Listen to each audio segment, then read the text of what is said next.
Hey everybody, Joel here. I am creating this video to share with you a little bit about what we call the three-step process documenter in EOS. And so if you look in your toolbox section, so the very end of your leadership team manual, toolbox section, there's a page that says three-step process documenter that you can look at if you want to see there, but I'm going to give you kind of the content here.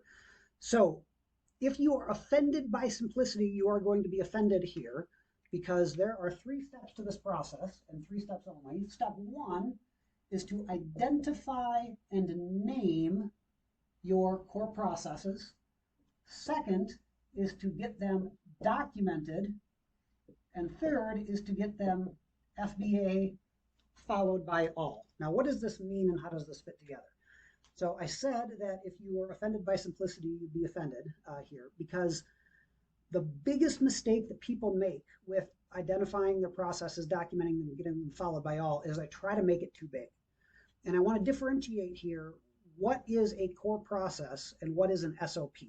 So SOP, standard operating procedure, this would be the training aids. This is where you click, this is exactly how these things fit together. That's not what we're talking about in core processes for EOS. What we're talking about is just identifying the most critical things and making sure that they happen the same way every time. So on the EOS model, we've got the 6 key components. One of these components is process. And with processes, we have to make sure that they are documented and FBA followed by all. When we've talked about this in the past, I've said a couple things. One is we use the 20-80 approach, which is that we document 20% of the process that gets us 80% of the results. So by definition, that means that there's a significant amount of stuff that's going to happen that isn't covered by the process. And that's okay because this is not a job training aid. The idea here isn't to say, well, you're going on vacation, so Joel is going to come and sit at your desk and do your job for you for the week. That's not what we mean. What we mean is say, okay, well, if we've got 4 project managers, all 4 of them are the right people in the right seat. They uphold our core values. They're phenomenal at their job. Whichever way any 4 of them wanted to manage their projects would probably be fine. But if we have 4 project managers managing their projects 4 completely different ways, that is not going to grow. That is not going to scale. That's going to create chaos in the organization. And so we just need to be clear on which way are we going to do it. Now, this does not mean that we're stamping out individuality. It does not mean that we're going to tell people, well, these are the jokes you can tell, these are the jokes you can't tell. But the idea is to really about like, what's the don't you dare skip stuff? So if I'm a project manager and I am in charge of getting this house built, okay, well, we're going to say the final walkthrough is something that needs to happen. Well, don't you dare do the final walkthrough before you've completed the punch list. Okay, well, don't you dare send people out to complete the punch list until we've gotten the job soup has closed the main job. And I'm making things up here because I'm not in this industry. It's just an example. So don't you dare have the job soup close the job until the cabinets are in. Don't you dare put in the cabinets before you put the tile in. Don't you dare. And so it's like, what are the don't you dare skip steps that like we always do it this way every single time? Now, when we say close the job, there's 3 or 4 steps we have to do with that. When we say complete the punch list, there's 3 or 4 steps we do there. Final walkthrough, this is how we do the final walkthrough. After we do the final walkthrough, then we have to submit to billing. Don't you dare submit the stuff to the billing department if you haven't done the final walkthrough. Okay, so after we submit to billing, there's 2 steps for that. Then we have to go into our customer satisfaction survey. Okay, well, actually, before we do this customer satisfaction survey, we've got to get paid. So let's say we submit to billing, and then we get paid. And once we get paid, then we do the CSAT survey. Don't you dare send the CSAT survey to this homeowner until we've gotten paid. So all of this for this particular process would probably fit on a page or two in Microsoft Word. So we're not talking about a huge thing. We're talking about simple, just what's the don't you dare skip stuff that we need to make sure people do the same way every single time. So step one is to identify and name these core processes. Now you would think, well, this is real, we'll just schedule a meeting quick and we'll be done with this in 20 minutes. It's generally not that simple. But what we need to do is say, what are the core processes? And then what are we going to call them? And we used to, in EOS, say 6 to 10 core processes, but then people would freak out if they had 11, if they had 4 or whatever. So we don't say 6 to 10 anymore, but we're talking about a handful. And most companies, we've probably got a sales process. We've probably got a marketing process. We've probably got maybe an onboarding process. And we've got a couple operations processes. And we've got a people process for how we manage people and onboard them and offboard them. We've probably got an accounting process.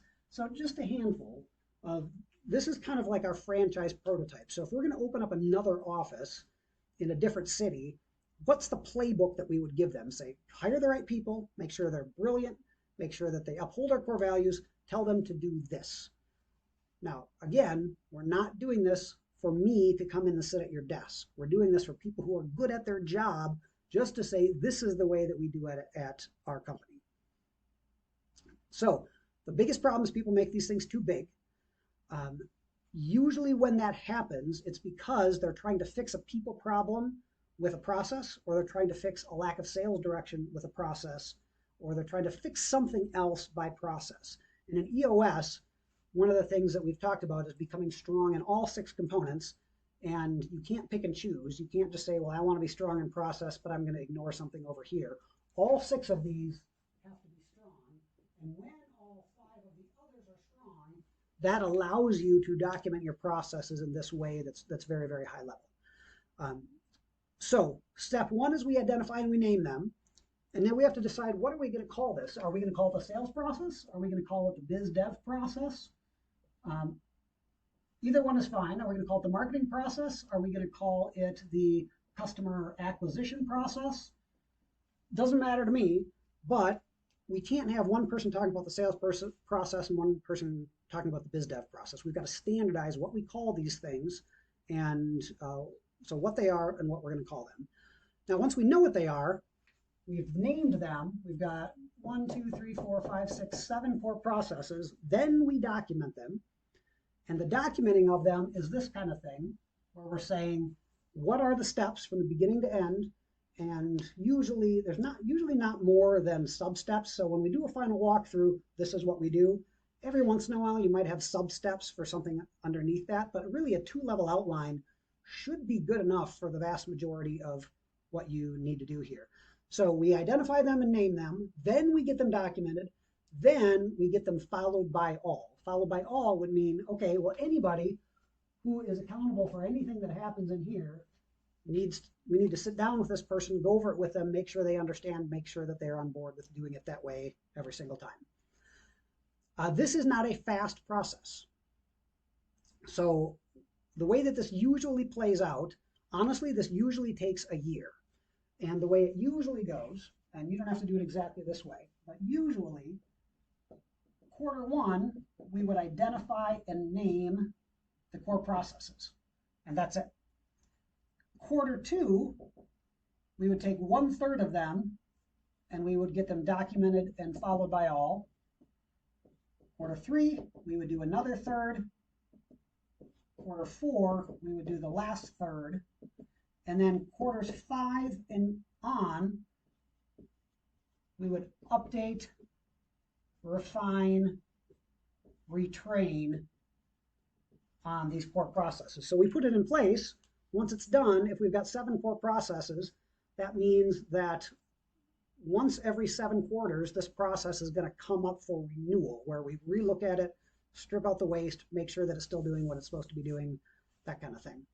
So identify the processes, then document them, then get them followed by all. Now, there's one other thing that I always talk about when we do core process stuff, and this is called a SIPOC. I want to be clear, this is not an EOS tool, this is a lean tool, but I think it's really powerful, and so I always teach it when we do 3-step process documenter. So the SIPOC, S-I-P-O-C, and you can Google this and find lots of information. S stands for suppliers, I stands for inputs, P stands for process, O stands for outputs, C stands for customers. So typically it's drawn like this. So this is the process, and in this process we're just going to list the top few things that happen in this process, not because we're trying to say everything here, but just so everybody's kind of clear on which thing we're talking about here. So if this is the home building process, we might say this is the way that we design a home and build a home and close a home. Okay, cool. Now, if I'm in charge of that home building process, what do I need before I can start the home building process? Okay, well, those are called inputs. Okay, well, before I can start the home building process, once again, I'm not a home builder. This is not intended to be like an exact example. It's just how we think through things. Before I can start the home building process, I need to have blueprints, and I need to have a down payment, and I need to have all the permits. All right, cool. Well, that's what I need before I can start. Well, where do those come from? Where they come from, those are the suppliers. And so then it goes like this, the suppliers. Now, supplier doesn't mean external to the organization. Supplier just means whatever's upstream from you. Okay, so well, the blueprints, we get that from the salesperson because that's a part of their sales process. The down payment, we get notification of that from finance. And then the permits, those come from the project management assistant who gets all the permits before we start the home building process. All right, so now once I have the blueprints from the salespeople, the down payment from finance, and the permits from the project management assistant, then I can start the process. All right, well, how do we know when the process is done? Well, when it's done, what is the output? Okay, well, the output, oh, I lied. Sorry, output goes right here. The outputs are a completed home and closed permits with the city and final payment. And until those three things are done, this process is not complete. Okay, well, where do we get the output? Okay, well, the home, that's coming from the job supervisor. And the closed permits, that again is coming from the project management assistant. And then the final payment is coming from finance. So if I'm accountable for the home building process, I can't start it until I get these three things from these three suppliers.